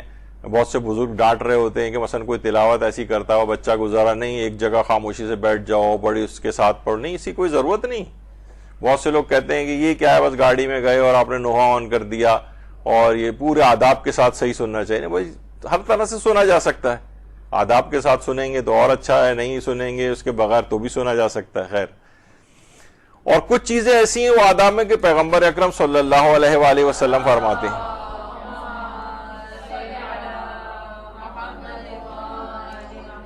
کہ جو شخص قرآن کریم کو راگ میں پڑھے وہ ہم میں سے نہیں, یعنی گانے کی طرز کے اوپر پڑھنے لگے. تو بہرحال اب یہی وجہ ہے کہ پھر وہ ان تمام چیزوں کی طرف بھی معاملات چلے جاتے ہیں کہ جو کہ گانوں کی طرز میں, جب قرآن کو پڑھنے کی اجازت نہیں ہے. یہ تو مراجع نے فقہی احکام میں بھی لکھا ہے, تو آپ خود سوچئے قرآن کے سلسلے میں کوئی گانے کی طرز پہ اس کو پڑھے تو پھر وہ نوحے اور مرثی اور وہ جو اس انداز سے پڑھے جاتے ہیں فلمی گانوں کی طرزوں پہ, تو پھر آپ سوچ لیجئے کہ ان کے متعلق کیا ہوگا حکم. اچھا, قرآن کو دیکھ کر پڑھنے کا ثواب الگ ہے اور بغیر دیکھے پڑھنے کا ثواب الگ ہے. یعنی ہمیں وہ پورا سورہ زبانی یاد ہے, سورہ واقعہ مثلا, اب آپ نے سورہ واقعہ آپ ویسے بھی پڑھ سکتی ہیں بغیر دیکھے, لیکن اگر آپ کھول کے سامنے قرآن کو اور اس کو دیکھ کے حروف کو پڑھیں گے تو ثواب اور بڑھ جائے گا. تو یہ مختلف مراحل ہیں ثوابوں کے اور فوائد کے. اور پیغمبر اکرم صلی اللہ علیہ وآلہ وسلم, اللہم صلی علی محمد وآل محمد, فرماتے ہیں کہ شیطان کے لیے قرآن پر نگاہ کرتے ہوئے تلاوت کرنے سے زیادہ کوئی چیز سخت نہیں. یعنی جس وقت آپ قرآن, یعنی شیطان بہت سخت پریشان اور غمگین اس وقت ہوتا ہے جب قرآن کے حروف کو دیکھ کر اس پر آپ پڑھ رہی ہوتی ہیں. اسی طریقے سے جو شخص, چھٹے امام یہ جملے ارشاد فرماتے ہیں کہ جو شخص قرآن کو دیکھ کر تلاوت کرتا ہے اللہ اس کی بصارت یعنی آنکھوں کی بینائی کو فائدہ دے گا اور اس کے والدین کے گناہوں میں کمی کرے گا, چاہے وہ دونوں کافر ہی کیوں نہ ہو. تو صرف قرآن کو دیکھ کر پڑھنے کا اس قدر ثواب ہے, لیکن بغیر دیکھے جو یاد ہے انہیں بھی پڑھ سکتے ہیں. قرآن کو فقط سننے کا بھی ثواب ہے, سننے کا, یعنی ہم تلاوت نہیں کر رہے ہیں, نہ کوئی تفکر, نہ تدبر, نہ کچھ اور, نہ امپلیمنٹیشن, نہ عمل, کچھ نہیں, صرف سن رہے ہیں, اس کا بھی ثواب ہے. ثواب قرآن کی آیت ہے کہ جب قرآن کی تلاوت کی جائے تو خاموش ہو کر غور سے سنو کہ شاید تم پر رحمت نازل ہو جائے. یہ بھی اچھا, یہ اصلاً یہ آیت ویسے اگر دیکھا جائے تو یہ نماز جماعت میں جس وقت پیش امام قرات کر رہا ہوتا ہے تو اس وقت سننے سے متعلق ہے, لیکن عمومی زندگی میں بھی ظاہر ہے تلاوت قرآن ہو رہی ہے اور سب لوگ باتیں کر رہے ہیں اور یہ اگر ایک بے احترامی کا ایک لک آ رہا ہے تو پھر بہتر ہے کہ تلاوت بند کر دی جائے, ورنہ اگر تلاوت لگی بھی رہے تو اس میں گھر میں کوئی حرج نہیں, گھر میں باتیں بھی ہو رہی ہیں ادھر ادھر اور تلاوت قرآن, تو انشاءاللہ اس کے فوائد تو ملیں گے, شیاطین ہی کم سے کم وہاں سے بھاگ جاتے ہیں. البتہ ایک چیز ضرور ہے کہ جو ہم دیکھتے ہیں عام طور پر قبرستانوں میں لوگوں, یہ بھی پوچھا گیا ہے, آیت اللہ سعید الحکیم ابھی کچھ عرصے پہلے انتقال ہوا تھا تو ان سے ایک استفتاء جو ہے وہ ہوا تھا کہ بہت سارے مومنین ایسے ہیں جو کہ قبر کے اوپر تلاوت قرآن کی ریکارڈنگز وغیرہ لگا دیتے ہیں, عموماً وہاں پر ہوتے ہیں قبرستانوں میں. تو کیا یہ تلاوت قرآن کے اندر شمار ہو جائے گی کہ جیسے ہم نے قبر میں, جیسے ہم گئے, ہم نے موبائل فون کے اندر لگا دیا اور اپنا قبر کی ادھر ادھر صفائی وفائی شروع کر دی, اگربتیاں وغیرہ لگانی شروع کر دی مثلا, اور اس دوران مثلا ریکارڈنگ لگی ہوئی ہے, تو انہوں نے یہی کہا کہ بہرحال ثواب تلاوت اسی وقت حاصل ہوگا کہ یعنی جس وقت قرات قرآن کی جائے گی، یعنی میت کے لیے جو تلاوت قرآن ہوتی ہے یا تو میت کی نیابت میں کی جائے یا اپنے لیے اپنی نیت سے تلاوت کی جائے اور بعد میں میت کو ہدیہ کر دیا جائے، یعنی فقط وہ لگانے سے تلاوت قرآن کا ثواب نہیں ملے گا آپ کو. وہ ٹھیک ہے برکت حاصل ہوگی، قرآن کی آواز ایک گونج رہی ہے، لیکن تلاوت قرآن کا ثواب نہیں ملے گا آپ کو. کیونکہ عام طور پر دیکھیے ہم وہاں دیکھتے ہیں، میں کبھی قبرستان میں اکثر جانا ہوتا ہے تو وہاں دیکھتے ہیں کہ لوگ خاص طور پہ جوان وغیرہ کہ وہ یا تو وہ بھی اچھی چیز ہے، مثلا کوئی نوحہ پڑھ رہے ہیں آ کے، اس کو کوئی حرج نہیں، بہت اچھی چیز ہے وہ بھی، لیکن تلاوت قرآن جوان کرتے وہاں پہ نظر نہیں آ رہے ہیں کہ مثلا سورہ یاسین پڑھیں، سورہ ملک پڑھیں اور جو اس طرح کے سورے جو وہاں پہ فائدہ پہنچانے والے ہیں وہ پڑھیں. وہ بہت ہوا تو وہ پانی ڈالنے کے لیے وہ اس کے پانی کا کین لے کے نکلے ہوئے ہیں. کچھ لوگ قبر کی صفائیاں اور یہ اس میں جو پھول اور وہ سب جو لگائے ہوئے ہوتے ہیں اس کی صفائیاں کر رہے ہیں اور اگربتیاں جلا رہے ہیں. یعنی زیادہ تر اس طرح کی چیز نظر آتی ہے. وہ سوچتے ہیں کہ بس یہ ہو گیا، ہم نے وزٹ کر لیا. وہ اپنی جگہ ہے، وہ بھی ایسا نہیں کہ بالکل بیکار چیز ہو، لیکن یہ کہ تلاوت قرآن بھی تو وہاں جا کے کرو نا. یعنی اس کی طرف سے لوگ ذرا ہٹنے لگے. جوان حضرات، خواتین البتہ پھر بھی کچھ بیٹھ کے کچھ نہ کچھ پڑھ لیتی ہیں، لیکن یہ کہ بہرحال اس کو بھی فوکس کرنا چاہیے. اور فقط ریکارڈنگ لگانے کا یا موبائل فون میں تلاوت لگانے سے تلاوت قرآن کا ثواب نہیں ملے گا، ایک برکت اپنی جگہ پر رہے گی. اسی طرح قرآن کو اٹھانے یا سر پر رکھنے کا بھی الگ ثواب ہے. یہ جو مکمل قرآن کے بجائے، اکثر یہ سوال بھی پوچھا گیا مہاراج جیسے کہ مکمل قرآن کے بجائے ایک پارہ قرآن سر پہ رکھ لیا جائے، تو انہوں نے کہا اگر اس پر قرآن ہونا صادق آتا ہے تو ایک پارہ چند صفحات رکھ کر بھی عمل قرآن کرنا یہ بھی کافی ہے. اور لیکن وہی بات ہے کہ موبائل فون یا ٹیبلٹ، لیپ ٹاپ وغیرہ قرآن میں فیڈ ہو تو شب قدر میں وہ کافی نہیں، مصحف ہونا چاہیے. یعنی قرآن کو سر پہ رکھنا، یہ سر پہ رکھنے کا جو آیا ہے تو یہ بھی باعث خیر و برکت ہے. ورنہ آپ کہیں بھائی سر پہ کیوں رکھوں، میں ہاتھ میں ہی پکڑ لوں خالی، یہ کافی نہیں. قرآن کو سر پہ رکھنا ہے تو اس کا بھی ایک فائدہ اور بینیفٹ ہے. جب یہ جو ہے نا آپ کو حکم دیا گیا ہے کہ قرآن کو سر پہ رکھ کے اس عمل کو کیا جائے، تو لوگ جو ہے ہر چیز کو آپ بہت ہی میٹیریلسٹک انداز میں، اس سے کیا ہو جائے گا، اس سے کیا ہو جائے گا، اس کا کیا فائدہ ہے. حدیث میں کوئی بات پیش بھی کی جا رہی ہوتی ہے تو کہتے ہیں یہ کیا بات ہوئی، فلاں چیز، یہ وہ الٹا سیدھا اس طرح کی باتیں. کل ہی ہم نے لگایا تھا کہ مثلا ایک مجتہد کا کہ انہوں نے اپنے بیٹے کو تاکید کرتے ہوئے بات فرمائی تھی کہ دیکھو اگر تم نماز شب نہیں پڑھو گے تو میں تمہیں آنکھ کر دوں گا. یعنی ان کے معنی تھے. اچھا آنکھ ہونے اس معنوں میں کہا جاتا ہے کہ آنکھ ہونے کے معنی یہ ہیں کہ والدین کو اذیت پہنچانا. جیسے کسی بھی والد کو مثلا بچہ اگر پڑھنے سے ہی منع کر دے، بھائی میں پڑھ ہی نہیں رہا، باپ کو کتنی اذیت، حالانکہ وہ پڑھنا عام دنیاوی تعلیم کوئی واجب تو نہیں ہے، لیکن باپ کو اذیت ہوگی کہ یہ تمام فوائد سے محروم رہ جائے گا، یہ محروم ہو جائے گا، یہ دنیاوی زندگی میں پیچھے رہ جائے گا، تو اذیت ہوگی. تو انہوں نے کہا مجھے اذیت پہنچے گی کہ اگر تم نماز شب نہیں پڑھو گے. اب لوگوں نے نیچے جو ہے نا الٹے سیدھے وہ سوالات کرنے شروع کر دیے، ایک چیز واجب ہی نہیں ہے تو انہوں نے کیوں اس طرح سے بات کہی اور اپنے اولاد کو کیوں جہنم میں دھکیلا.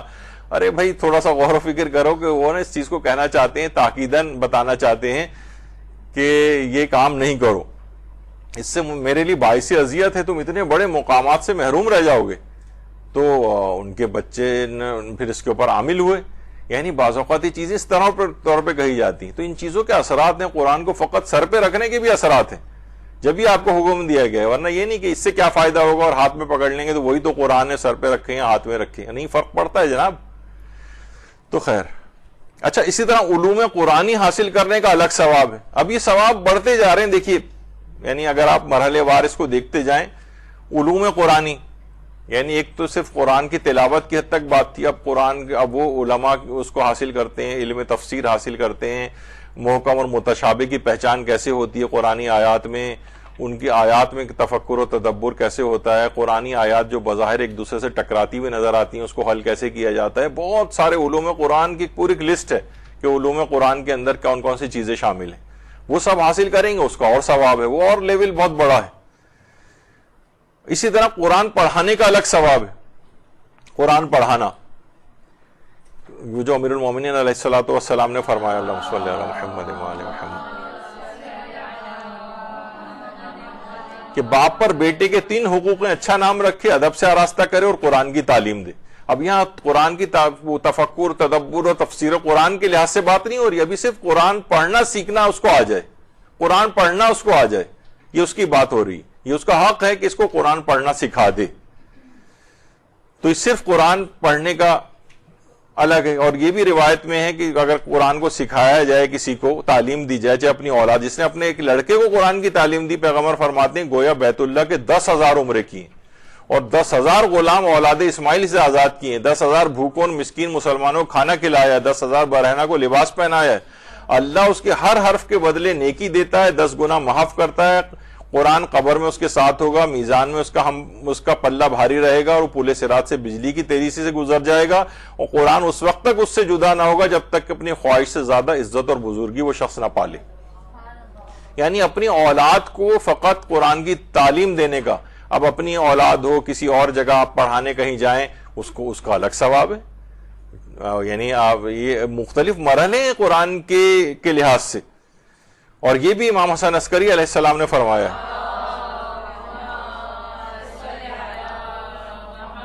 کہ والدین نے بچپن میں اس کو سکھا دیا تھا نا کسی کے ذریعے. اب یہ جب قاری قرآن بن گیا، اب یہ خود قرآن کی تلاوت کرنے لگا، تو قاری قرآن کے والدین کے لیے اللہ حکم دے گا اس کے والدین کا وہ لباس پہناؤ جس کے سامنے دنیا معافیہ ہیچ ہے. اس وقت پوری مخلوق اس قاری قرآن کے والدین کی طرف دیکھے گی اور اس قدر ان کا احترام کرے گی کہ اس کے والدین کو خود اپنے اوپر تعجب ہونے لگے گا.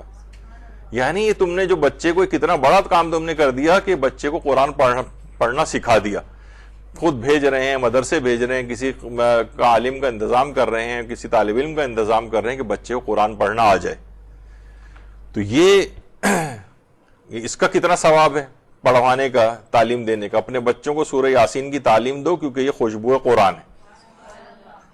تو تعلیم دینے بچوں کو آپ تفسیر قرآن تو نہیں سکھاتے نا، یعنی تلاوت، یعنی پڑھنا ہی سکھا رہے ہیں، فقط تلاوت سکھا رہے ہیں، اس کا الگ ثواب ہے. اور وہ جب وہ بچہ پڑھ کے جوان ہو جاتا ہے، اس کو کثرت کے ساتھ پڑھتا ہے، تو امام چھٹے امام فرماتے ہیں کہ جو شخص تلاوت قرآن کرے جب وہ جوان اور مومن ہے تو قرآن اس کے گوشت اور خون میں مخلوط ہو جائے گا، اور اللہ اسے کرامت اور نیکی کے دسترخوان میں قرار دے گا، اور قرآن قیامت کے دن اس کا دفاع کرنے والا ہوگا اور کہے گا اے پروردگار، ہر عمل کرنے والے تک اس کے عمل کا اجر پہنچ گیا سوائے میرے عمل کرنے والے کے. تو اس وقت اپنی کریم عطا کو پہنچا، اس پر اللہ جنت کے حلوں میں سے اسے 2 حلے پہنائے گا اور اس کے سر پر کرامت کا تاج رکھے گا. فرمائے گا کیا میں نے تم کو اس معاملے میں اپنے آپ سے راضی نہیں کر دیا؟ تو قرآن کہے گا پروردگار میں اس شخص کے حق میں ایسے اجر کی طرف رغبت رکھتا ہوں جو اس سے بھی زیادہ افضل ہو. اللہ فرمائے گا اس کی داہنی طرف کو امن اور بائیں طرف کو ہمیشگی عطا کی جائے گی. اور پھر وہ جوان جنت میں داخل ہوگا اور اس سے کہا جائے گا ایک ایک آیت پڑھتا جا اور درجے کی بلندی پر چڑھتا جا. پھر اس سے کہا جائے گا کہ کیا ہم نے تم کو پہنچا دیا اور ہم نے تم کو اپنے اس معاملے سے راضی کر دیا؟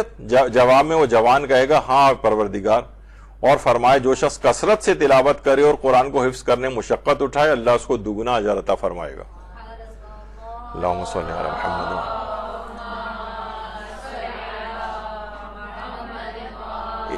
اس قدر تلاوت کیجئے، اس قدر تلاوت کیجئے، اس چکر میں بالکل نہ آئیں کہ جب تک اگلے مراحل نہ ہو تب تک وہ بیکار ہے. یہ صرف تلاوت قرآن کی بات ہو رہی ہے. اگر کوئی شخص تلاوت قرآن کرے، بعد کے مرحلوں کی طرف جائے تو اور ہی سونے پر سہاگا ہو جائے گا، لیکن اس کی طرف بالکل سے آپ توجہ نہ کریں، کثرت سے تلاوت کریں. دیکھیں قیامت میں کس قدر اس کے جو ہے عظمت اور فوائد جو ہے حاصل ہوں گے. اچھا، اس طرح قرآن سیکھنے پڑھنے کا جو ہے وہ الگ ثواب ہے. کہا جاتا ہے کہ قرآن پڑھنا سیکھو. ابھی تفکر و تدبر کی بات نہیں، دلوں کی بہار ہے، اس کے نور سے شفا طلب کرو، یہ سینوں کے لیے شفا ہے. اور اگر کوئی مومن کی شان یہ ہے کہ قرآن سیکھ کر اس دنیا سے جائے، یا کم سے کم قرآن کی تعلیم حاصل کرنے میں مشغول ہو اور دنیا سے چلا جائے، یعنی موت ہو جائے اس کی، تو اس حالت میں کم سے کم اس کو کرنا ہے. قرآن کی قرات کرنا بہترین عبادت جو ہے اس لحاظ سے قرار دیا گیا ہے. اور قبر تک کے اندر قرآن کی تعلیم دی جاتی ہے. چھٹے امام جعفر صادق علیہ السلام فرماتے ہیں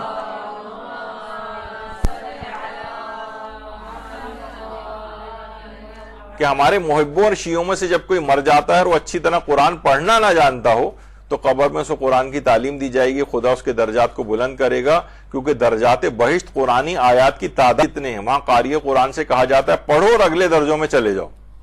یہاں پہ بھی ہے کہ تلاوت کرو، تفسیر، تفکر تدبر والی چیزوں کی بھی بات نہیں ہو رہی ہے، ان کی اپنی الگ جو ہے وہ اہمیت ہے۔ یہی وجہ ہے کہ آیت اللہ جعفر سبحانی سے سوال کیا گیا کہ دنیا اور آخرت کی بھلائی کے لیے آپ ہمیں اور ہمارے اہل خانہ کو کیا تجویز فرمائیں گے، نصیحت؟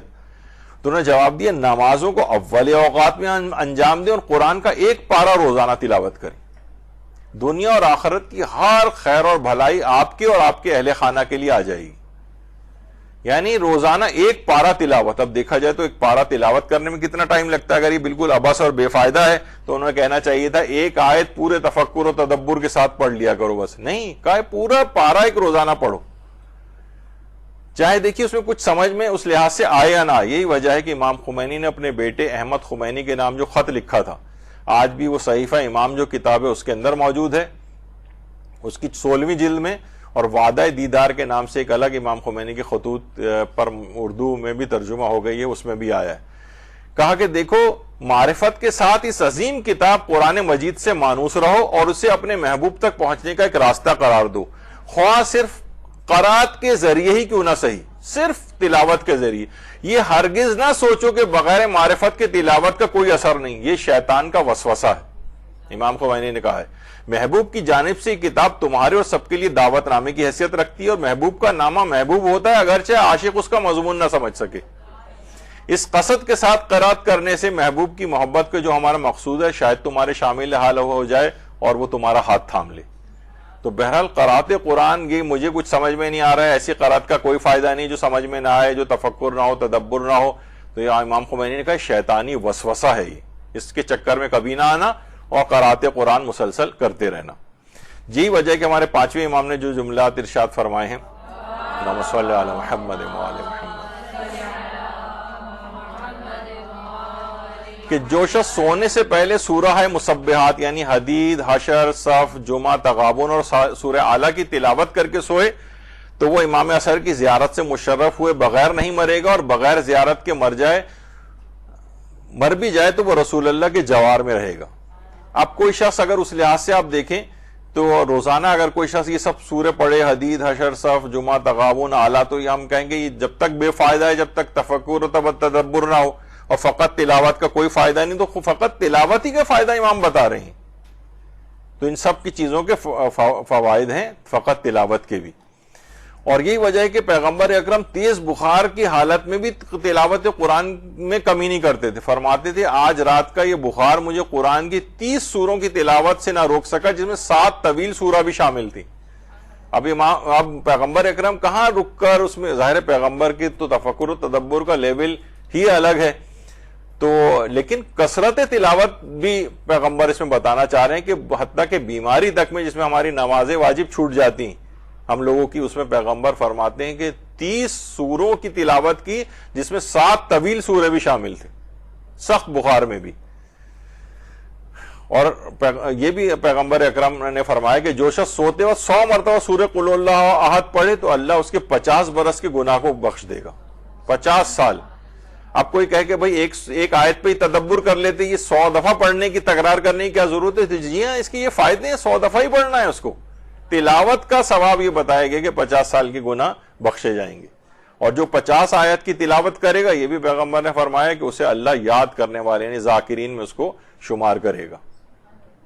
اور یہی وجہ ہے کہ فقط تلاوت کے اتنے فوائد ہیں کہ حتیٰ کہ جنگیں ہو رہی ہیں مختلف جگہوں پہ، عراق میں جنگ، محاذ جنگ کے اوپر بیٹھ کر جو سپاہی ہیں وہ تلاوت قرآن جو ہے وہ کر رہے ہیں، اور جس گھر میں بھی کثرت سے تلاوت کی جاتی ہے اس گھر میں خیر بڑھ جاتا ہے، اس میں رہنے والوں کے امور میں وسعت پیدا ہو جاتی ہے، اور وہ آسمان کے لیے ایسے چمکتا ہے جیسے اہل دنیا کے لیے آسمان کے ستارے چمکتے ہیں۔ تو یہ کیا ہے؟ فقط تلاوت کی بات ہو رہی ہے، ان سب یہ بے فائدہ نہیں اور بہت اہم ہے۔ تم سب کو قرآن پڑھنا چاہیے، پیغمبر فرماتے ہیں قرآن کا پڑھنا گناہوں کا کفارہ ہے، جہنم کے لیے ڈھال ہے، عذاب سے امان دلواتا ہے۔ تلاوت، جو سورہ شمس کی تلاوت کرے گا گویا اس نے ہر اس چیز کا صدقہ دیا جس پر سورج اور چاند چمکتے ہیں، فقط تلاوت کرنے کا ثواب ہے یہ۔ جب قرآن کی کوئی تلاوت کرتا ہے اس کے لیے رحمت کے دروازے کھولے جاتے ہیں، منہ سے نکلنے والے ہر حرف کے بدلے میں فرشتہ خلق ہوتا ہے جو قیامت تک اس کے لیے استغفار کرتا ہے۔ بے شک علم حاصل کرنے کے بعد خدا کے نزدیک قرات قرآن سے بڑھ کر کوئی چیز نہیں۔ قرات اور تلاوت، فقط تلاوت کی بات ہو رہی ہے، فقط تلاوت کا کس قدر عظمت اور ثواب ہے۔ تم سب کو قرآن پڑھنا چاہیے. تو خیر ابھی روایت آ گئی. تو تمہاری شب و روز کا ساتھی قرآن ہونا چاہیے, تمہاری ہر بات ذکر خدا اور تلاوت قرآن پر مشتمل ہونے چاہیے. پیغمبر اکرم کی جو روایت ہے جامع الاخبار میں. ایمان کی کامیابی قرآن کی تلاوت سے ہے.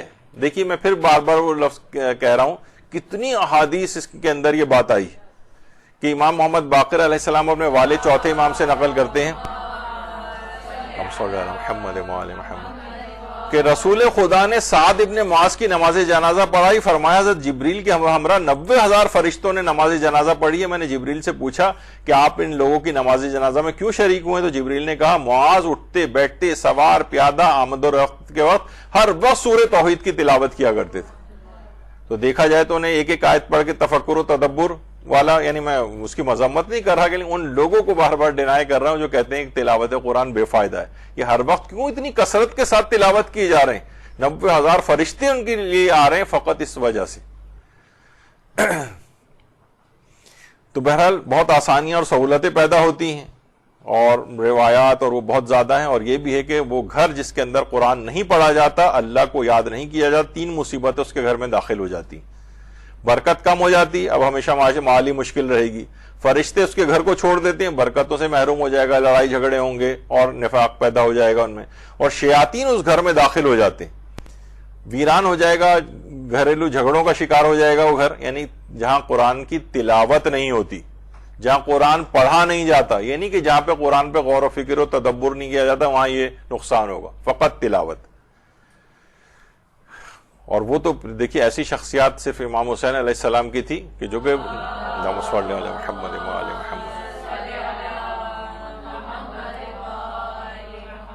کہ نو کے نیزہ پہ بھی جس نے تلاوت قرآن کی تھی اور اس میں پیغامات دیے تھے. یعنی وہاں تفکر تدبر وہ تو خود کو کرنے کا حکم ہے, اس کی الگ ہے. جب بھی علماء سے پوچھا بھی جا رہا ہے کہ آخر انہوں نے سورہ کہفی کی اس آیت کی تلاوت کیوں کی تھی, تو انہوں نے اس کی وجوہات جو ہے وہ بیان کی کہ یہ نشانی فقط اصحاب کہف کی حد تک منحصر نہیں تھی, بلکہ واقعہ اس سے بھی کہیں زیادہ عجیب ہے میرا نوکے نیزہ پہ تلاوت کرنا. اور وجہ مشابہت یہ کہ اصحاب کہف موت کے بعد زندہ ہوئے تھے اور انہوں نے کلام کیا تھا. اگر موت کے بعد ان کا زندہ ہونا اور کلام کرنا خدا کی نشانی ہے, تو شہادت کے بعد میرا قرآن پڑھنا بھی خدا کی نشانی ہے. تو بہرحال تلاوت کی تھی انہوں نے بھی, کوئی درس قرآن یا کوئی تفکر و تدبر کے لحاظ سے, اس لحاظ سے تو اس میں تو خود ہی آپ کو تفکر کرنا ہے کہ امام نے کیوں کیا اور یہ ان سے سوال پوچھا گیا. تو بہرحال یہ دماغ میں رہے کہ اس کا پورا نتیجہ یہ ہرگز نہ نکلے کہ میں نے بار بار جو اس لحاظ سے ایک جملہ لگایا ہے اس کے اندر کہ میں تفکر و تدبر اور اس کا خلاف ہوں, ہرگز بھی نہیں. یعنی کوئی سوچ نہیں سکتا کہ قرآن کی جب افلا یتدبرون القرآن اور یہ سب کچھ جو قرآن کی آیات جو آئی ہیں جس میں تدبر قرآن کو الگ سے ایڈریس کیا گیا ہے, لیکن اس کے معنی یہ نہیں کہ تلاوت قرآن کو بالکل آپ عبث اور بیکار قرار دے دیں تفکر و تدبر کی آیات کو پیش کر کے. ان کی الگ ثواب اور فوائد ہیں, تفکر و تدبر کے اگلے مراحل ہیں, وہ بھی آگے چل کر ہم اس میں جو انحرافات اور گڑبڑ ہو جاتی ہے اس تفکر, ہم جہالت کے ساتھ تفکر و تدبر کرنے میں, اور پھر ایک جاہل آدمی بھی کہاں تفکر کر سکتا ہے اور کہاں اس کے لیے ممنوع ہے, یہ انشاءاللہ اگلی نشستوں کے اندر چیز آئے گی. تو آخر میں نتیجہ یہی ہے کہ اس کی اپنی جگہ اہمیت کی ہم بہت زیادہ قائل ہیں کہ قرآن میں تفکر و تدبر ہونا چاہیے, لیکن وہ ہر شخص کے معیار کے اعتبار سے بھی الگ ہوگا اور اس کے لیے کچھ ریکوائرمنٹس ہیں کہ تفکر و تدبر کیسے کیا جاتا ہے. ورنہ اور اس کے مقابلے میں وہ افراد کی اس کے بغیر تلاوت قرآن بالکل عبث اور بیکار ہے, یہ بالکل غلط اور ایک انحرافی نظریہ ہے, اور یہ قرآن کی تلاوت کو بالکل ختم کرنے کی سازش کا پہلا سٹیپ ہو جائے گا اگر اس نظریے کو پروموٹ کرنے کی کوشش کی گئی. یہ ہم نے صرف آج ایک لحاظ سے اس بات پہ صرف فوکس کیا ہے. انشاءاللہ اگلی نشستوں میں آگے قرآن کی ان اور چیزوں کے اوپر بھی ہماری گفتگو ہوگی. وصلی اللہ علی محمد وآلہ الطیبین الطاہرین.